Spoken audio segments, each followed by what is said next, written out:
Hey guys, welcome back to the podcast. Today we're going to talk about why it's so complicated to eat healthy. We're back with some guests we've had before. Of course, we have Ron, my co-host, and we have Andrea Holland back and Meki Blackwell back as guests. I thought it was so interesting to see how this conversation evolved. What we quickly discovered was that it's not easy to eat healthy. In fact, there are so many landmines. What we found out through the discussion was that we had to each know so much about food and health in order to navigate all our choices. It isn't as easy as just eat organic or don't eat processed foods. So in this part one of the conversation, it's about why it's so complicated. And then in part two, we dive into how to eat healthy, how lifestyle and diets affect relationships, as well as how genetics play into the food that's good for us. So thanks again for listening, and I hope you enjoy this episode. So I'm here with, four of my favorite people. Three here, and Michael Farmer behind the camera. Hi, Michael. Hey, Michael. He's best. So, I think one of us were talking, I think it was me and Meki we were talking, when we were talking about, I don't know who it was, food and how, everyone has like all these dietary restrictions now, especially with social gatherings. I was on a group text trying to set up, a dinner party, and, the question, does anyone have any dietary restrictions, is like pretty commonplace. So that got me thinking, you can't just go anywhere or just serve dinner, because that doesn't work, because, so many people are gluten-free, dairy-free, vegan. What else is there? Paleo? Keto. I feel like... Vegetarian, pescatarian. Yes, vegetarian, pescatarian. That whole thing. And then I started thinking about lifestyle and the lifestyle that comes with it. And now it's like almost like a determining factor about, who you hang out with, because there are certain things you can or cannot do. And then certainly who you would date or, be partnered up with. Because if someone's eating, I don't know, Taco Bell and pizza or whatever, and someone's vegan, that's probably not going to work. So that's what I want to talk about today. I want to dive into that topic. Before we start, something that pops into my head once we dive into this is, how do we get here? Which I think Ron will have a lot to say about.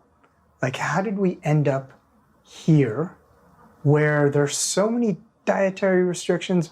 Like, why are we so concerned about health and food? I have some theories.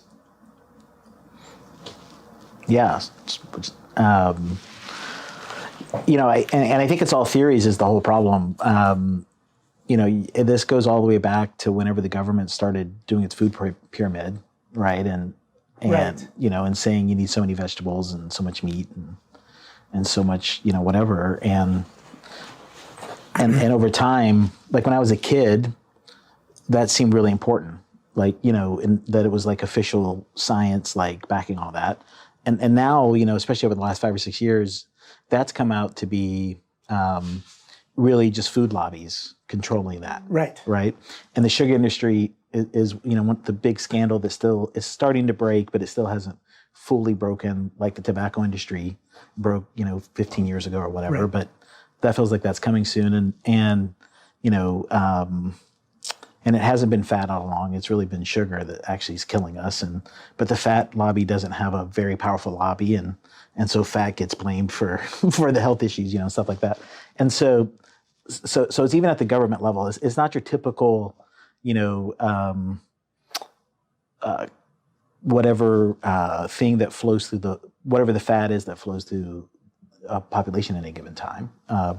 It goes all the way to, like, there's so much money in food, right, that it goes all the way to the government, and then from there you have all the other common issues of fads or good science or bad science arguing about it, or religion even, and like some of these are just almost religions, like they've almost developed into religions, So I think that's the root, is the money is actually Right. the root. Back to the root of all evil, I guess. But The United States of money.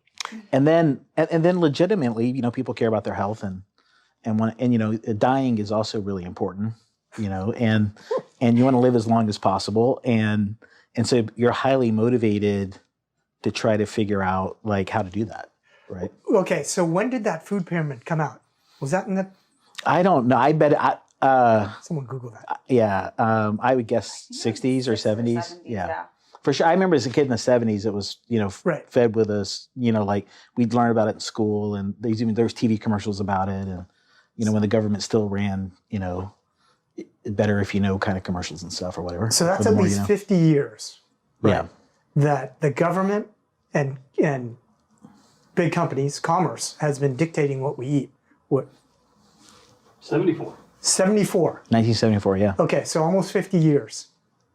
So we've been under like eat the food pyramid. What was it? Grains, breads. Yeah. Grains, milk. bread, milk, meat, and sugar and fat, right? Is pretty much the Right. components. Yeah. So we've been fed that set of guidelines for almost 50 years.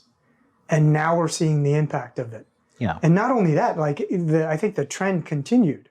Like if you start looking into what's healthy and what's not, like apparently grains and legumes like, beans and nuts and some nuts aren't that nutritious. But we weren't told that. They are not. No. Like Beans and nuts. no, like legumes, like beans and peanuts, right? Okay. Don't have that much nutritional value. Neither does wheat. But beans have high fiber value, which is Right. very, very important to your overall bodily functions. Yes. But when you start comparing them, stack ranking them against other vegetables that are like, I guess more boring, like green leafy vegetables or beets or whatever, they pale in comparison. And then so does milk, the way we get it. Apparently, so I started doing some digging before this, and apparently, the nutritional value in dairy is in the high-fat cream. That's where most of the nutrition is. And then we pasteurize it and take that off and make it non-fat, and which makes it then harder to digest. And so we get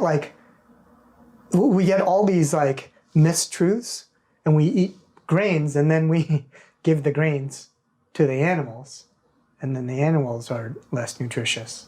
And it's just like an entire ecosystem of unhealthy food. And it took us 50 years to figure this out. Well, and then they start to figure out what's not working, but they don't want to go on blast, on public, to actually say, never mind, we messed up. Right. But it's like, how in the future might food businesses and food scientists protect themselves to disclaim, this is what we know at this point in time, and with additional time and studies, this might change, and you are accepting that risk. You know what I mean? Right. Yeah, Okay. right. And it's the money, I think, that incentivizes everybody to play along with whatever the issues are, at least from the official thing. And again, even like the heads of some of the fad diet, Atkins is a great example or whatever. A lot of money was made there and still being made, after he died. And so, so you are still on your own on this, I think. And you have to run your own experiments and use your own judgment. And then there's a whole other set of personal discipline, if you can even do it, or whatever, or resist the marketing or all the other things going on. Plus whatever else is inside you, craving sugar or chocolate or whatever your thing is, right? Alcohol, or whatever. So yeah, it's, I was just thinking actually,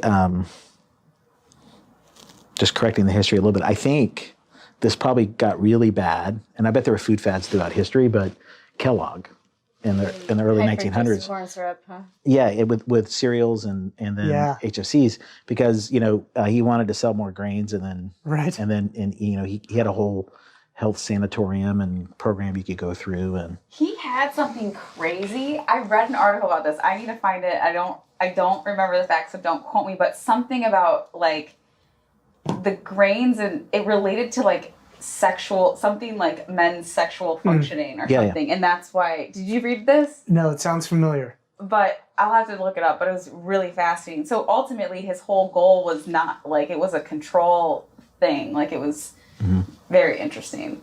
Wait, what was he trying to control? Something about like men's sexual performance, or like through some theory that the grains in the cereal, something or other. I'll find it. I'll send it to you. Wait, so he's trying to reduce men's sexual I don't drive? remember if it was, I think it was reduced. Yeah, because I think he was very, very prudish kind of guy or whatever. Right. Yes. And so Yes, now it sounds familiar. and so again, and that's why, like, in religion, I guess, hell, if you go really far back, right, like a lot of religions have a lot of food issues too, right? Like Right. for this is healthy to eat or unclean or whatever too. But this has been mankind's been dealing with this for a long time. It's interesting you say that, because I was thinking, man, if I had to provide my own causal analysis, I would go even earlier, with pre-Enlightenment, where was it Descartes that separated the mind and the body?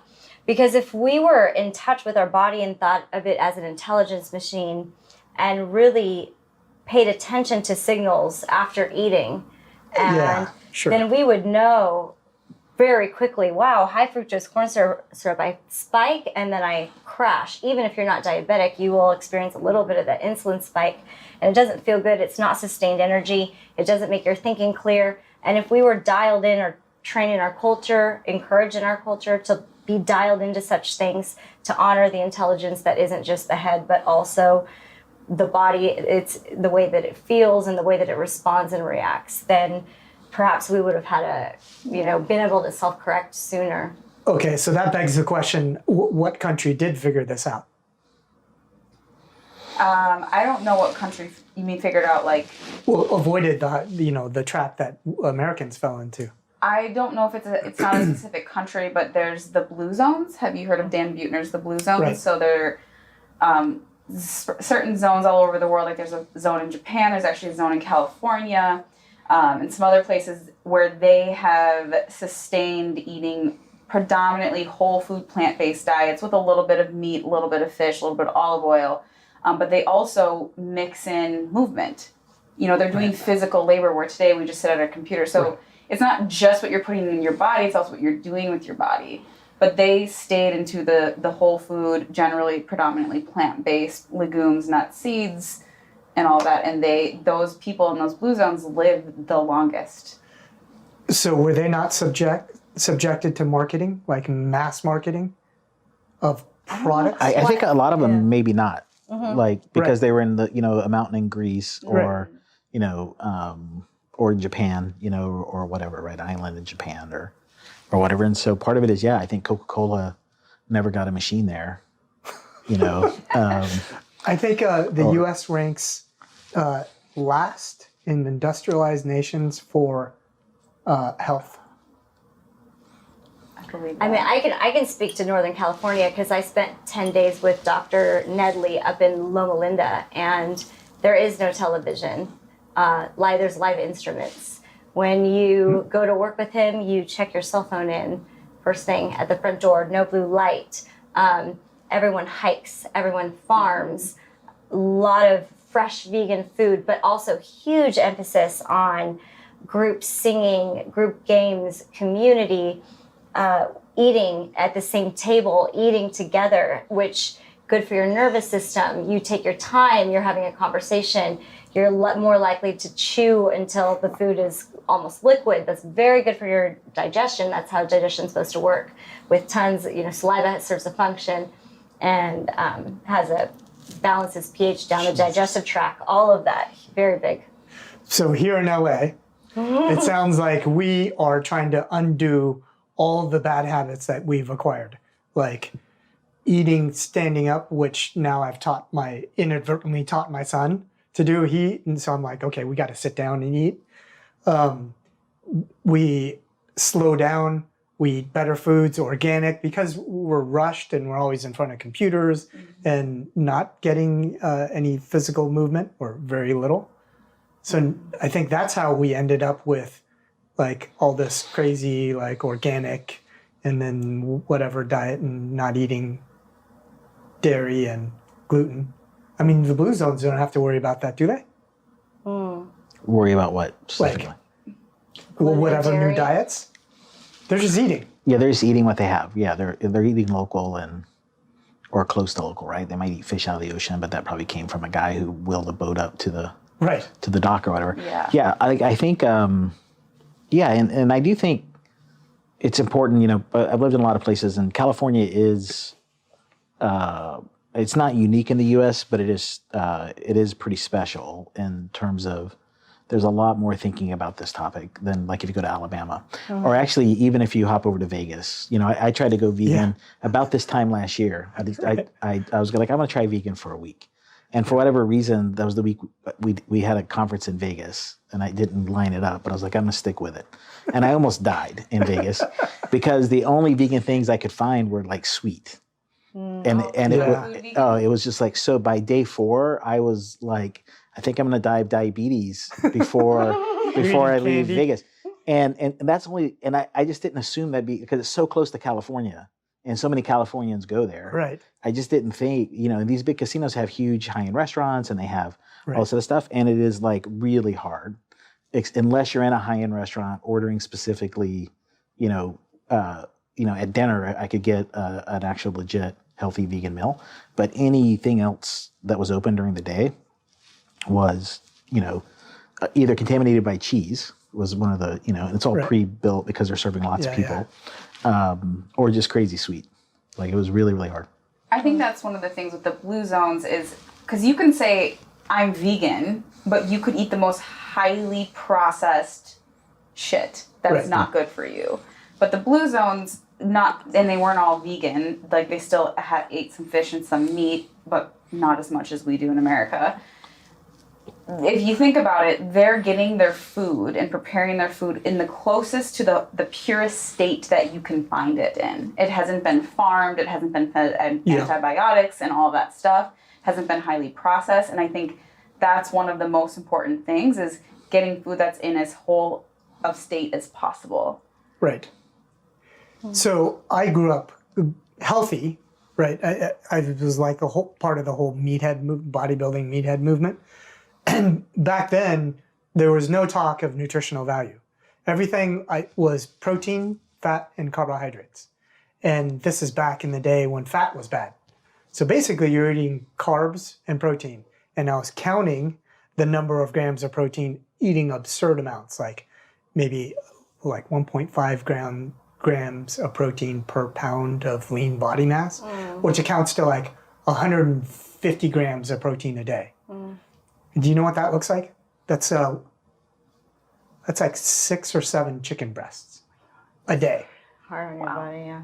So like, I thought I was eating healthy, but I was just like, I was not only eating way too many like grains, because it was all rice and potatoes for the carbs and energy that I thought I needed, and then overloading with protein that was shot with antibiotics and raised in cages and all that stuff. Well, and then I think that's one of the biggest, we talked a little bit earlier about the lobbyists and the big business and government controlling, controlling us, making us believe that we need to eat this much meat and this much whatever and blah, blah, blah, blah, blah. And we've been conditioned to only think at a macronutrient level and not thinking about the micronutrients or all the vitamins and minerals that you would get from all the other sources of plants and vegetables and legumes and whatnot that on your more carnivore diet, high protein diet, you were missing out on that. Our body needs those things. Needs it. And I was taking like multivitamins and like whatever, a few supplements, and that wasn't doing it. But you could get that from just directly from plants, from the source. Yeah, but like, plants had no like muscle building value, so that was out, right? I got to follow up on this one because I've been getting a lot of messages or like emails and research coming up about this argument of protein, and do you really need the animal protein? Like, can you get enough protein from plants? And there's a lot of science coming out proving that you can. Yeah. Oh, yeah. Yeah. I think that you can. I think that it is difficult to, in terms of time and in terms of lifestyle. Yeah. So I think To eat all that. yes, all that and to vegetable. make sure you're getting a complete protein. So I do bodywork, and a lot of bodies, their tissue feels aged. That a lot of my vegan clients, their tissue feels very aged. Their internal age feels older Right. than they actually are. I think it's because they're not getting a complete protein, and honestly, they're not getting the nutrients to synthesize hyaluronan specifically, which is like the hydraulic ground substance for your tissue and lubricates joints and such. And so I do think you can. I just think that there isn't enough information and access really to the nutrients that for a plant-based person. I wish there were. Well, it's interesting because you've worked on me, but I'm predominantly plant-based. Like, I barely eat meat or fish. I do sometimes. How about eggs? But nope. No eggs. I eat eggs even far less than I ever eat fish or meat. Okay, so because she did have pretty healthy tissue, so tell us your ways. Honestly, plant-based. So I would say I'm predominantly plant-based whole foods. I don't restrict myself to be strictly vegan, vegetarian, whatever. I say I live by 80-20, so I'm 80-20 predominantly whole food plant-based, 20%, drink a little bit, have a treat, whatever. Like, I don't like to restrict myself. I don't like to feel like I have to restrict myself. Sure. So when I wake up, I have a pilly nut yogurt. So it's a nut-based yogurt. What's a pilly nut? Is that a nut? Yeah. Oh. Yeah. The brand is called Lava. You can get it at Whole Foods. I love it. Okay. I add chia seeds and I add my homemade granola, which is some grains, oats, steel-cut oats, flax, also some maple, like pure maple syrup. Okay. Cinnamon. And then I usually have like a nut bar, like a low sugar kind bar. Then I will usually do my workout and I'll have a plant-based protein shake after, and I usually do half the serving. And then for lunch, it varies. So I What usually kind of like protein? to. Do you mind me asking? It's called Garden of Life. I love it. Is it pea protein? No, they do a mix of a bunch of other things. Like, it's like hemp seed, pea. It's like a bunch. I don't have the ingredients on top of my head. But then for lunch, so I like to pre-make my meals for a week, and I don't just live by a superfood or the superfoods. Right. Like, to me, getting a wider variety of plants and veg in is better for you because they all provide a specific food for your gut, which diversifies your gut microbiome, and that helps protect your body, your functions, your immunity, etc. So whatever I pre-make for my lunches every week varies. So this week I made a veggie ratatouille. So it has zucchini, eggplant, onion, garlic, chickpeas, tomato sauce. I put almost everything on a bed of greens. I'm always getting greens in. And then I like to do a little bit of grain. So my grain this week was a barley, and then I put some sauerkraut in it. And I do a little tahini on it, and I mix it up, I eat it. And then... Wow, this is perfect. I usually have, I do a lot of physical activity, so I feel like my metabolism's pretty high, so I like to have some snacks during the day. So my midday snack is usually some mixed nuts, so it's like Brazil nuts, cashews, almonds, macadamia nuts. Why are you laughing at me? I mean, because I thought it was part of this world, but like this is like really. And then for dinner, it depends on what I have in my fridge. A lot of times I'll have leftover vegetables that I'll toss in a little bit of olive oil, salt, pepper, garlic, and I'll roast it. And then I'll put it again on a bed of greens, maybe with some tahini or some balsamic vinegar or whatever. Or I make like soups with a ton of veg in them and beans and whatnot. I do smoothies a lot because you can pack a lot of vegetables, a lot of fruit, and get all that good stuff in one thing. Like, my smoothies are pretty intense. Like, they take like 45 minutes to consume. Consume? To finish the whole thing. Oh, like you mean drink all that liquid? Yeah. And they're thick. Like, they're packed. Like, they're packed with I have a whole like line of them. I'm actually like testing them with, so my dad, my neighbor, and then my mom I haven't made her the smoothies, but I've given her some of the recipes and provided some suggestions on some things to alter in her diet. And they've all experienced weight loss. Yeah. Dramatic decrease in inflammation, reduced brain fog, much higher energy, more motivation to work out and do physical things. Yeah. They don't feel the heaviness after they eat. Yeah, they feel like I consume that, and that was to fuel my body. Yeah. To make me feel good and pick me up, not like I'm gonna like shove this huge plate of whatever and I'm just gonna be tired after. You know what I mean?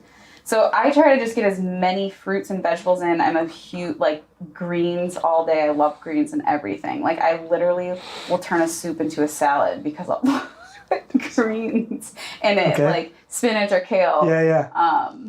Anyway, I don't know if that gives you an insight. No, I mean, so. That's amazing. Yeah, that's. What I want to do is make this convenient for people. Because when I've looked back on the research, you know, I see what the government has done and big business has done and what people believe, but also the big thing that people are sold on is the convenience. Yeah. How we've made things easy. And if we can find a way to make whole food, plant-based options that are not super highly processed, convenient, I think that would be key to helping so many people.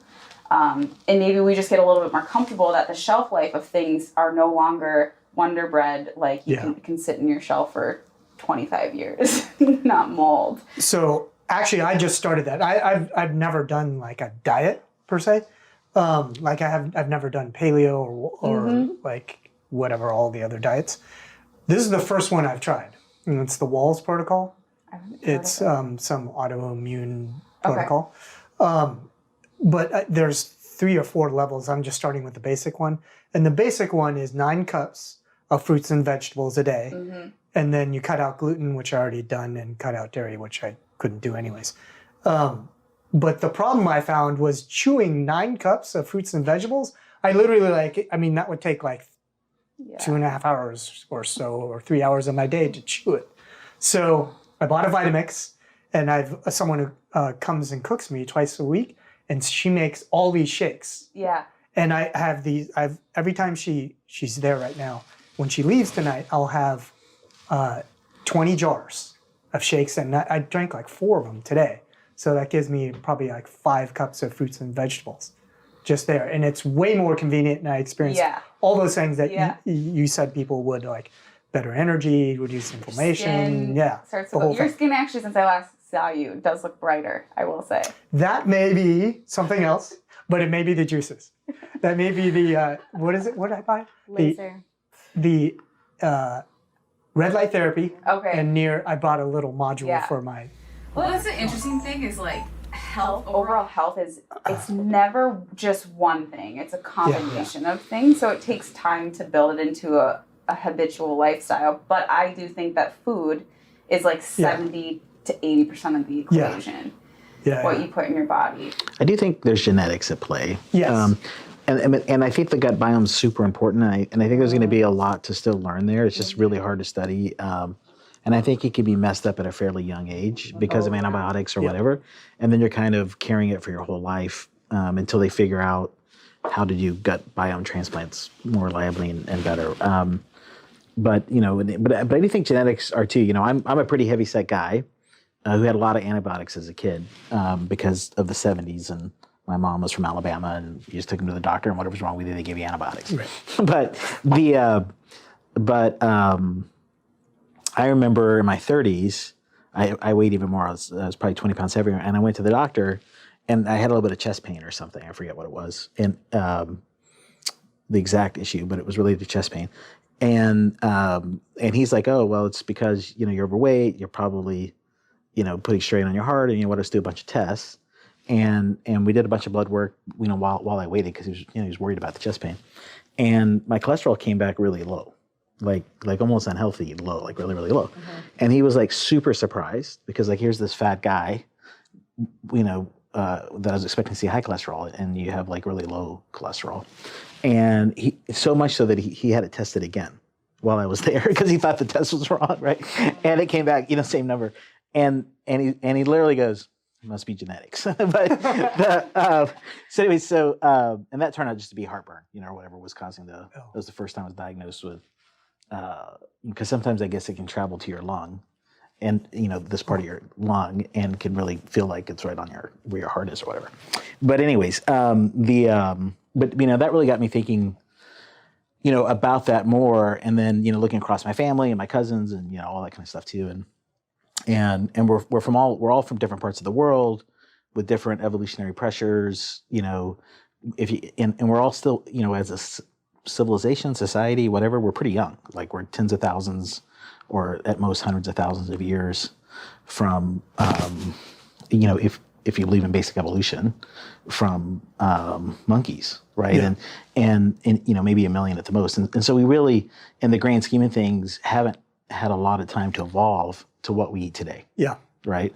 So, I think that's part of it. And that's why you have to kind of be on your own journey, to figure out some of the stuff. My brother lives in Kansas, my older brother, and we were on an email thread back in the day about salt, because that was the other thing. I came in really low on salt, like dangerously low on salt. So he actually prescribed salt to me. But so interesting. And and I know, and that is a problem for me. Like I add salt sometimes, or I will not feel just good. Because you don't like the taste of salt? No, I just don't. It keeps you hydrated. I do too. Yeah, I just, for whatever reason, my body metabolizes it very quickly, and I just need to pump more in to, or I'll feel weak, or whatever. And so I don't add it as a habit to food, and so whatever.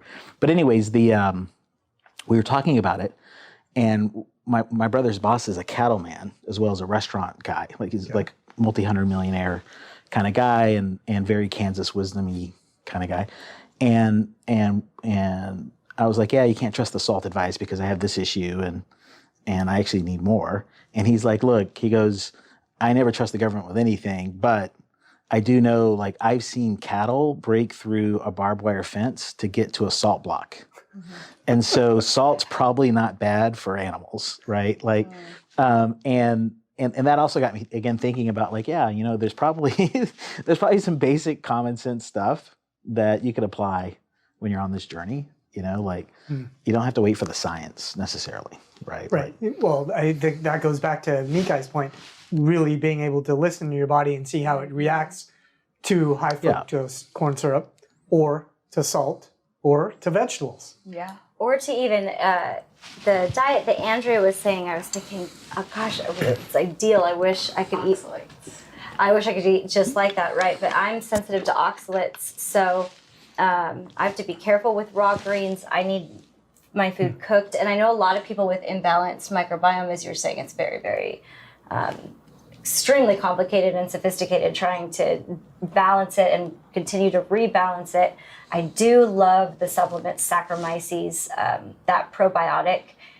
I really like it. I like the research around it. So it's not in the popular lit up portion of the health food store. It's just in this obscure, and it's affordable, and it's just in this obscure area, but it's a really great strand that I find helpful. I've had clients find that helpful. Yet, if you are having problems with your gut microbiome, it's hard to digest nightshades, and it's hard to digest legumes. Yep. It's hard to get things in raw. You can't break it down. You don't have the bacterial balance to break it down. So then you have to back way up and just think, okay, how do I fortify?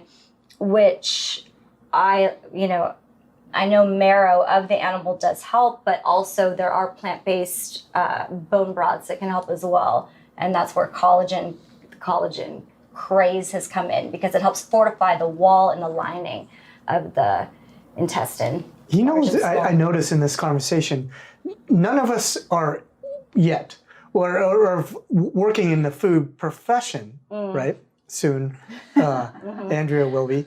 But look at how much we have to know just to try to eat healthy. Well, it's not like we just go pick up food and eat it. And that's one of the most interesting things that I've observed as I've talked with friends and family and whoever, or just done my own research about food, is that our culture has made us believe that my plate from the government works for everybody. Or you hear these big fad diets as if they could work for everybody. But the reality is they don't. Like, our bodies, our microbiomes, everything about our bodies are unique to us. So one, it's like, yes, like, let's get the education and the knowledge out there so people can start to learn more and break out of what this craziness that the government and big business has, put us under for so long. But also at the end of the day, it's going to still require some of your own work to figure out what works for you. Because what works for me won't 100% work for you, and doesn't 100% work for you or you, right? So it's like, ideally, we can share some knowledge and I discover more healthy ways to eat or things that feel better, but you may still come across, there's no one size fits all when it comes to your diet, I think. Yeah, and I mean, science, and I'm a big science guy. I'm not on the anti-science thing, but science is fundamentally bad when it comes to this particular topic. Yeah, it is also even with drugs as well. In the sense of, the gold standard of testing is a randomized blind trial. So you give half of a group the thing and the other half not. So if you're trying to figure out food nutrition, they would give half broccoli and the other half not. Right. But the broccoli had to be hidden too, so you didn't even know you were eating broccoli somehow. But whatever, right? Like, whatever the ingredients in broccoli, they would sneak them into something, and then they would see, and then they throw out any outliers. So if two people on the broccoli side suddenly got 5 years younger, they would be like, wow, those people actually are an outlier. It doesn't count. Right. Right. Yeah. And because they're looking for something that works for everybody. Right, reliably, or a wide percentage of people, like the efficacy thing, right? And we're seeing this in real time with COVID right now, actually, with the vitamin D studies or vitamin C studies, or all the other crazy stuff that's out there, and the real stuff. And it's and it is great if you can find something that works across a broad population, right? Like, we know calories work across a broad population, right? But kind of. But everyone has to increase their temperature, energy. Like everybody's got to have some, right? But that's about it. That's literally about all we know, about food, and for sure, right? Like, and it really can be, your different backgrounds, genetics, lifestyle, and again, I think the biome, which is crazy complicated, and more science is showing that maybe actually your whole job is just to keep your biome alive. Your brain is actually not the important part, right? And I love that. It's your second brain. Or maybe your primary. And this is just the thing that just like, solves other basic problems to keep this bag of bacteria alive, right? And I think a lot of scientists want to dismiss. They don't want to think that way about themselves, and so it doesn't just get the research it really needs. Yeah, not only that, but it's hard to close this. It's hard to work with a controlled system with the body. So you're trying to test diet, but this is a living, breathing human being. What's going on with their relationships? What's going on with their stress? What's their sympathetic, parasympathetic nervous system like? What has their last 6 weeks worth of sleep been like? And of course, that's going to affect digestion. So it's really hard to isolate your control variable and your independent, I was gonna say control your experiment. I agree. Like, to your point, it's never just one thing. It's not just gonna be food. It's not just gonna be exercise. It's not just gonna be talking to a therapist. You have to address multiple variables. But I do think if you're gonna start somewhere, starting with what you're putting in your body is a pretty important one. Pretty good place to start. Yeah. Well, so I mean, we're also talking about certain populations have similar problems and similar solutions. Like, let's say in Los Angeles, people work in business, typically work in high stress jobs, limited on time, like work 40, 50, maybe 60 hours a week. That creates a certain environment where food becomes this necessary, or exercise, or meditation, or therapy, whatever it is. So then that also starts to dictate a lifestyle. So that's what I was really interested in, starting to see how people eat and how much energy they put into their food.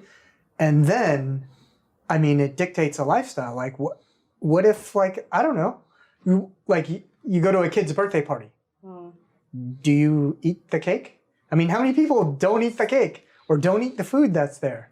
So, like, I can't speak for, like, Meki, like, you have the oxalate sensitivity, which makes it hard for you to dabble in certain things, right? Like, because her body will literally react negatively and put her in pain. I don't have that sensitivity, but for me, like, to a lifestyle point, this is why I live by the 80-20, because if I go to a birthday party or something and I want to have a little bit of the cake, I'll have a little bit of the cake, but I don't have, like, I mentally don't restrict myself. Like, it's in the past when I've tried to restrict myself, like, I'm on a strict diet and I can only eat A, B, C, D, E. But I can't have that. I can't have the chocolate cake. It's like, well, then I get a little drunk or tipsy, and I'm like, well, no, I'm just going to have the whole freaking cake, right? But yeah. I don't have that, like, that mental mind game going on because I don't restrict myself. But what's interesting is that when you start eating more whole foods and through that process, you start to cut out all of the highly processed chemicals, sugars, this and that, you actually don't crave it anymore at all. And when you do eat it, your body's like, I feel like shit. And then now you're like, I don't crave it and I don't want it because I don't want to feel like shit. And it becomes really easy. But you also have to educate yourself on how to find alternatives. Like when you are in a situation where you're at a restaurant that isn't plant-based or the healthiest or whatever, like, what can I take from this menu to get as many plants and vegetables on my plate without the stuff that makes me feel this or that or whatever? So about 6 years ago, well, right when I started developing food sensitivities, I was eating 21 meals outside the house. Breakfast, lunch, dinner, 7 days a week, right? Now today, that's 21 meals inside the house. I have some help. Someone helping me cook, which is helpful, but that's a huge lifestyle shift, right? And so if I don't know, tried to go back to that, eating 3 meals a day out, I don't think I could. I mean, I couldn't eat the way I eat outside. So there must be some correlation to, how you eat primarily is dictating your behaviors outside. So I'm interested in hearing that. Yeah, I mean, I do think, I think it happens. I mean, even if you're not healthy, like whatever it is, if you're into fast food, you're probably eating with other people who like fast food, right, or whatever, versus, people who go to the salad bar, all the time or whatever. And so, I mean, food is like, it's core and central. And I think, it does connect you very, very strongly to lifestyle. And I think the reverse is true just as well. Like, she was talking about access briefly, which is one of the challenges too of doing these really healthy diets is, especially outside of California.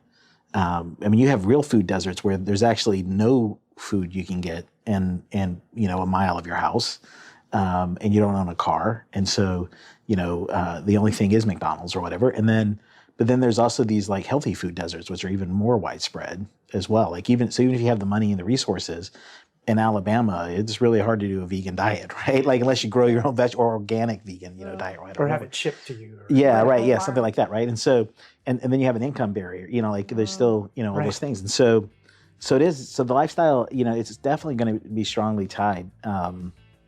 And what I think is interesting is it can, again, because the science is so undeveloped, and there's so many stakeholders, trying to make money or do whatever.